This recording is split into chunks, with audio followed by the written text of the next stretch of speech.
Tuvieron que pasar casi 3 años para que finalmente el presidente mexicano,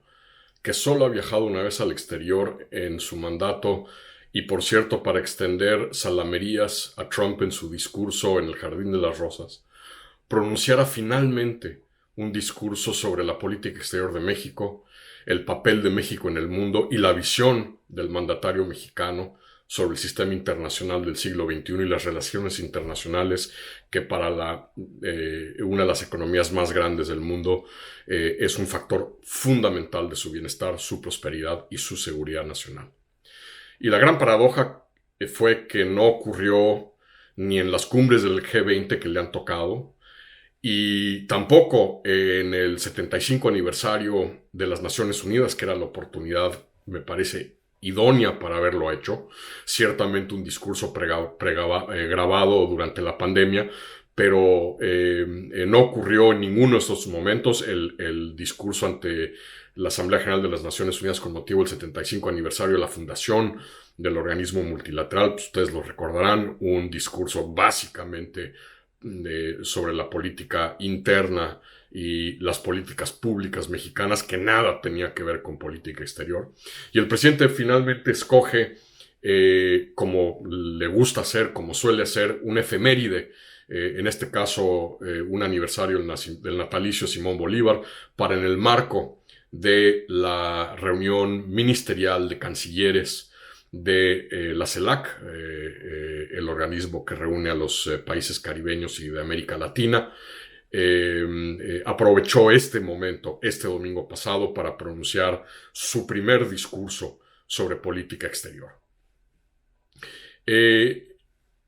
Ciertamente se refleja que primero este presidente realmente cree que la mejor política exterior es la política interna. Es en muchos sentidos, y miren que Peña Nieto lo era,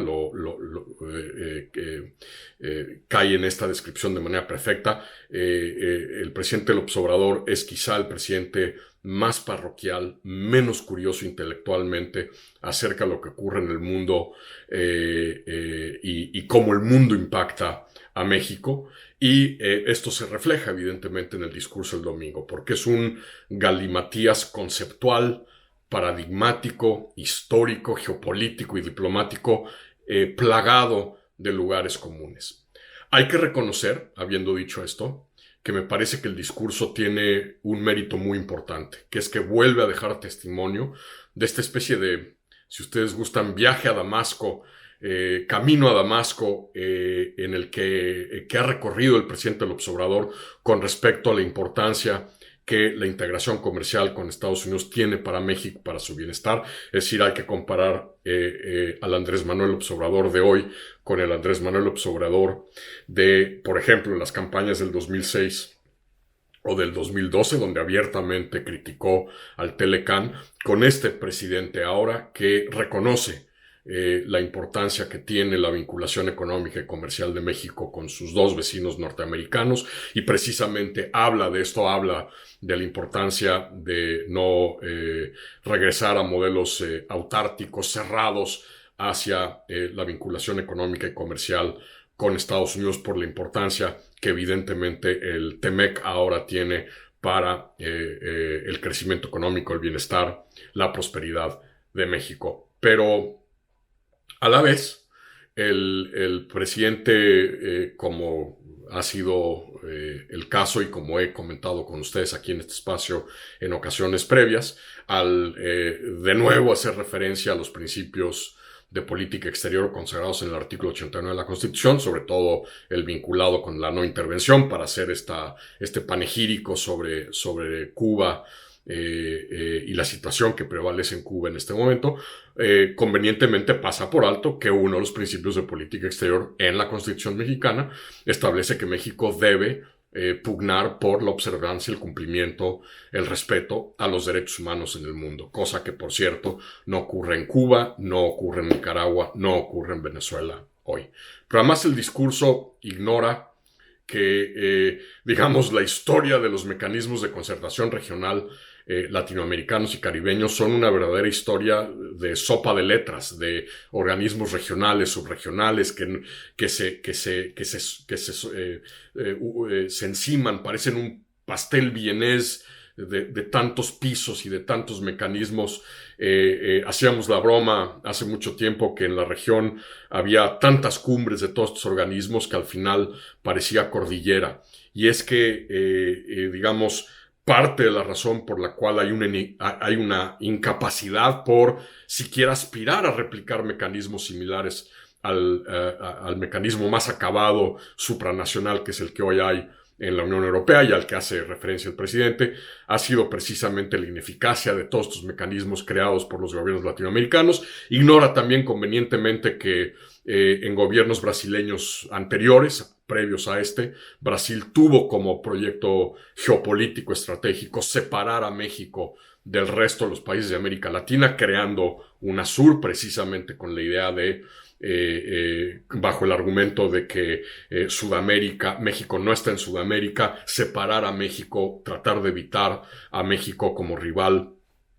por el liderazgo en la región. Y también ignora que la OEA, la que regresa con estas muletillas del lacayo y lacayo del imperio y de Estados Unidos, que la OEA al final del día es tan eficaz como el mandato que le dan los estados parte de esa organización. Es decir, son los recursos, el financiamiento, el mandato, la dirección política que los estados miembros le dan al organismo, lo que la hacen fuerte o no.